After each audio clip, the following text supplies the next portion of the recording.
Hello everybody, welcome back to the Curly Chronicles. So 3 years ago, my hair looked like this.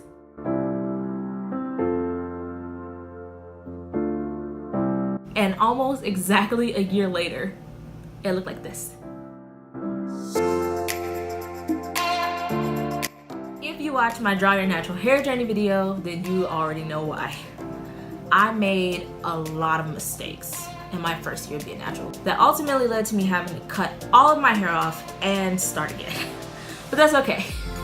I learned a lot over the last 3 years, and now I am here to share that knowledge with you today so you can spare your hair the torment that my hair went through. So if you're newly natural, you're probably feeling really overwhelmed right now. You're either like, what the hell am I supposed to do with this? Or this is so frustrating, or this is so exciting. Either way, there's a lot of emotions going on right now. My first tip, be patient with yourself. I wanted to know and do everything way too fast. This is just the first step in your natural hair journey. And if you try to rush it or you get frustrated, then you're gonna have a much harder time learning about your hair. Right now, it's okay to not always know what to do with your hair. Just appreciate your hair, whatever stage it's in. I know we want waist length hair, but you gotta give it time. That said, my second tip to you would be to educate yourself. Take that time you might spend obsessing over your hair and do some research about natural hair in general. Find out what matters most when it comes to keeping your hair healthy. Talk to other naturals. Brief yourself on the different hair types and textures. Really indulge in the information that you find. The more you know, the more confident you'll feel when it comes to dealing with your hair. Third tip, learn your hair. I did a good job with educating myself, but I forgot one pivotal thing. No one's hair is the same. I was looking at other people and what worked for them and their regimens, and I based my entire regimen off of that information. Don't do that. Don't compare your hair. It'll just make you miserable if you set up all these expectations about what your hair is gonna look like and it ends up completely different. Just love your hair for what it is. Your hair is unique. Not just your hair type, but just like your hair in general. I've never been able to find a hair twin because no girl has the same curl. That leads me into tip number 4. Listen to your hair. I never did what I was supposed to do. My hair was sending me so many signals. Like, hey, I'm thirsty. Where's the moisture? What? Why would you put that there? Would you stop with the silicones, please? Seriously? We just not deep conditioning this week? We just not gonna do it? Okay. I never paid attention to what my hair really needed. I just did what I wanted to do. My hair responded by breaking and getting tangled and matted. So if your hair is telling you what it needs, stop what you're doing and give it what it needs. But Zoe, I have no idea. I don't know what my hair needs. Tip number 5, start with the basics. Stick with something simple until you're ready to try something new. And do not go overboard. When I first went natural, I didn't have any fancy products. Natural ingredients equals good for your natural hair. You know what I used to moisten my hair? Post beef chop when I first started? Water and unrefined coconut oil. That's it. And my hair was perfectly fine.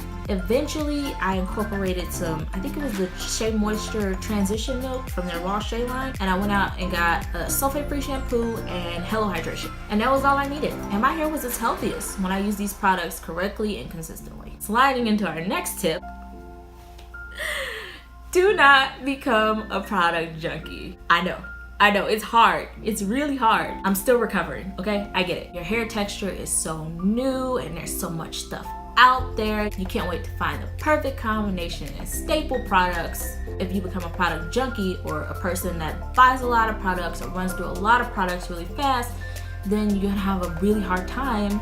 It's gonna be impossible to follow the other 5 tips I just gave you. You can't be patient if you're jumping from product to product. You also can't develop a regimen, and if you don't have a regimen, you can't give your hair what it needs. My hair was doing great, and then I became addicted to trying literally everything. Some things that weren't even good for my hair, and my hair's like, Zoe, well, what you doing, man? My hair got confused. It was confused. And then when I started having hair issues, I didn't know what product was causing the problem because I was trying so many different things. Ultimately, I ended up going right back to the first 5 things I started with, wasting a lot of time and a lot of money, and my hair suffered. So don't do it. Just don't do it. It's not a good idea. Don't do it. Tip number 7. Leave it to the professionals. So you followed all these words of wisdom and your hair is nice and healthy. What better a time than now than to color it? Color is pretty awesome. It gives your hair a little extra something. And it's gorgeous, but it can also be dangerous, so you should give it some serious consideration. Color completely changes the chemical structure of your hair, and it can even change your curl pattern. That means it's gonna change how you have to take care of it, which means if you don't love it, you're gonna lose it. So you've decided, I understand the risk, the responsibility, I'm gonna do this. I really wanna do this. So off to Walgreens to get some boxed hair dye.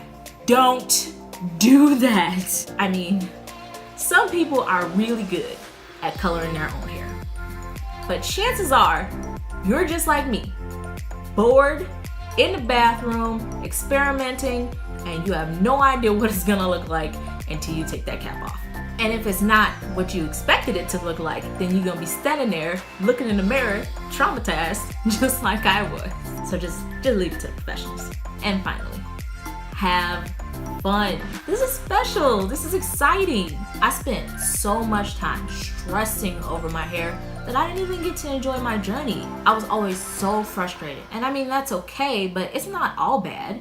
And you gotta remember the good stuff too. Like those moments when you just look in the mirror and you just realize how beautiful you are. Like no makeup, just your natural self. And you just go, I'm pretty. I'm pretty. It happens. We all do it. I know you do it. I know you do it. You just be looking at yourself. You just be like, I'm so fine. We all do it. I can't be the only one. It's moments like those that make you realize how beautiful you really are. But when you look in the mirror and your hair's a mess and you hate life, just remember why you decided to do this in the first place. And just hang on to that memory. Hang on for dear life. Love yourself. Love your hair. Love your life. Well, that's all I got for you. Thank you guys so much for watching this video. I hope you found it helpful. If you really liked this video, you should give it a thumbs up. And if you loved it, you should subscribe and I'll love you forever. Thank you so much and I'll see you in my next video. Toodles!